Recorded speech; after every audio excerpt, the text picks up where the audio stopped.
BJP विधायक करनैल सिंह हमारे साथ हैं। करनैल जी, आपने एक चिट्ठी लिखी है पुलिस कमिश्नर को जिसमें आपने कहा है कि सार्वजनिक जगहों पर नमाज ना पढ़ी जाए। पूरा बताइए क्या मकसद है, क्या कहना चाह रहे हैं आप? जय श्री राम आपको भी और आपके दर्शकों को भी।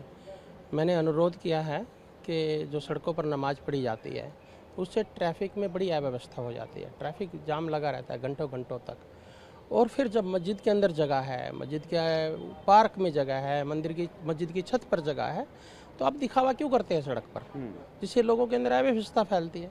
मैं ऐसा नहीं है किसी धर्म का असम्मान कर रहा हूँ, सभी धर्म बराबर हैं। मैं उनकी ऐसी पूजा पद्धति पर उनका कोई क्वेश्चन नहीं कर रहा हूँ, लेकिन आप दिखावा ना करें। और जब ट्रैफिक जाम होता है तो क्या सिर्फ हिंदू भाई परेशान होते हैं, क्या सभी लोग परेशान होते हैं? जब एम्बुलेंस के अंदर कोई आदमी बीमार होता है, क्या उसका कोई धर्म होता है क्या जब स्कूल के अंदर बसों के अंदर बच्चे सिर्फ हिंदू होते हैं, क्या उनके भी बच्चे होते हैं? तो मेरा सभी उन मुसलमान भाइयों से अनुरोध है कि समाज के अंदर एकता बनाए रखने के लिए, कानून व्यवस्था बनाए रखने के लिए कानून का पालन करें, दिखावा बंद करें और अपनी नमाज जो है अपनी मस्जिदों के अंदर पढ़ें। सड़क पर पढ़ने की और दिखावा करने की आवश्यकता नहीं है। अब नहीं होगा, दिल्ली के अंदर सब कानून का पालन होगा। कानून की आपने बात की, तो कमिश्नर से आप क्या चाहते हैं? अगर कोई पढ़ता है सड़क पर या पार्क में, सारी जगह पर, तो उस पर किस तरह की कार्रवाई आप मांग कर रहे हैं? नहीं, वो बंद करेंगे। अब ये चीज़ नहीं होगी। दिल्ली के अंदर भारतीय जनता पार्टी की सरकार है, अब कानून का पालन होगा। जंगल राज अब नहीं चलेगा। मैं सब आपके माध्यम से सब लोगों को बताना चाहता हूँ, दिल्ली के अंदर अब जंगल राज नहीं चलेगा। सबको कानून मानना पड़ेगा, कानून का पालन करना पड़ेगा। दिल्ली दुनिया की सबसे सुंदर राजधानी बनानी है और बन रही है। अब आपने देखा होगा इतना सुंदर बजट आया, 1 लाख करोड़ रुपए का बजट है। वो दिल्ली को व्यवस्थित करने के लिए लगाया, दिल्ली को अव्यवस्थित करने के लिए नहीं लगाया।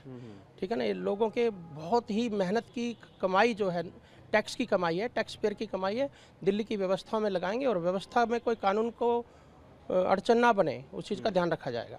करनैल जी, पहले आपके ही साथियों ने, चाहे रवीने की बात करूं या महावर की बात करूं, कई विधायकों ने कहा कि नवरात्रों के दौरान मीट ना बिके, आसपास की दुकानें बंद हो या मोड ऑफ सेल चेंज हो, और अब नमाज वाली बात। तो क्या ये कुछ चरणबद्ध तरीके से कुछ प्लानिंग है आपकी, क्या है? नहीं, ऐसी कोई प्लानिंग नहीं। हम कानून, मैं एक संवैधानिक पद पे हूँ, मेरा काम है, मैंने शपथ लिया कि मैं कानून की पालना करूंगा और कानून के दायरे में रह के काम करूंगा।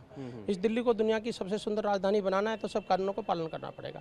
सड़क के ऊपर खुलेआम आप सड़क के ऊपर खड़े होकर मीट काट के बाहर टांग रहे हैं, उससे लोग बीमार भी होते हैं। ये कहाँ की कानून व्यवस्था? आप जो कानून है उसका पालन कीजिए, शीशे के अंदर रखिए, बाउंड्री के अंदर रखिए, मंदिर से दूर होनी चाहिए, मस्जिद से, अपने गुरुद्वारे से दूर होनी चाहिए। आप समझे? दूसरा फिर एक आस्था का विषय है।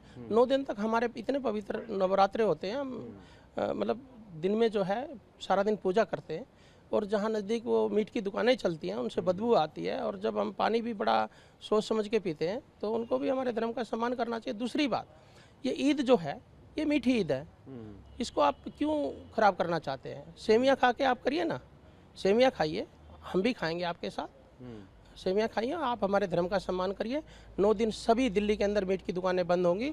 हम सबसे पत्र लिखकर भी भेजेंगे, अनुरोध भी करेंगे, और मुझे पूरी उम्मीद है मेरे मुसलमान भाई इसका सम्मान करेंगे, ट्रैफिक का भी सम्मान करें। फिर मैं अपनी बात दोहरा रहा हूँ, एम्बुलेंस के अंदर कोई धर्म का व्यक्ति नहीं होता, किसी भी धर्म का व्यक्ति हो सकता है। स्कूल बस के अंदर किसी भी धर्म का बच्चा हो सकता है। ट्रैफिक के अंदर खड़ा हुआ किसी भी धर्म का हो सकता है, वो सिर्फ हिंदू नहीं होते। कानून व्यवस्था बनाए रखिए। जय श्री राम। रुकिए करनैल जी, एक बात पूछूंगा आपसे कि सवाल तो ये भी खड़ा होता है, आपकी तरह मैं भी हिंदू हूँ, हम भी जब जागरण करते हैं तो सड़क पे करते हैं। अभी हनुमान जयंती आ रही है अप्रैल में, वो शोभा यात्रा भी सड़क पे निकाली जाएगी, तो हम इस तरह के आयोजन करेंगे तब भी तो ट्रैफिक जाम होगा? नहीं, हम कोशिश करते हैं कि कानून व्यवस्था में रह करके परमिशन लेके तभी काम करते हैं। आम आदमी पार्टी के विधायक हैं जुबैर अहमद, आप जानते हैं उनको, आपके साथी हैं विधानसभा में। उनका कहना है कि आपसे जब पूछा जाता है कि 2,500 कब आएंगे, मुद्दों की बात की जाती है, तो अब राजनीति करने के लिए इस तरह की चीज़ों को छेड़ देते हैं, कभी नमाज की, कभी मीट की। देखिए, हाँ, अगर हमें राजनीति करनी होती तो हम 1 लाख करोड़ का बजट नहीं लेके आते। 1 लाख करोड़ का बजट अभी कल ही पास हुआ है। सब बहनों को 2,500 रुपये भी मिलेंगे। हमारे संकल्प पत्र के अंदर एक एक चीज़ को पूर्ति की जाएगी। कोई आश्वासन मिला है कमिश्नर की तरफ से अभी तक? बिल्कुल आश्वासन है, वो कानून का पालन करेंगे। नहीं, उन्होंने कहा है कुछ, कब तक एक्शन लेंगे? नहीं, एक्शन शुरू हो गया भैया, एक्शन पालन करें। इसके मतलब जो इस बार जो भी शुक्रवार आएगा सार्वजनिक जगहों पर नमाज नहीं पढ़ी जाएगी? नहीं पढ़ी जाएगी, नहीं पढ़ी जाएगी। तो बड़ी बात कह रहे हैं करनैल सिंह, साफ तौर पे कह रहे हैं कि अब दिल्ली में बीजेपी की सरकार है, ऐसे में सार्वजनिक जगहों पर नमाज नहीं पढ़ी जाएगी। इसको लेकर उन्होंने दिल्ली पुलिस कमिश्नर को चिट्ठी भी लिखी, और वो ये भी दावा कर रहे हैं कि जो शुक्रवार है इसको तमाम जो सार्वजनिक जगह हैं उन पर नमाज नहीं पढ़ने दी जाएगी। अपने गजेंद्र के साथ जितेंद्र भाटी, टीवी भारतवर्ष, दिल्ली।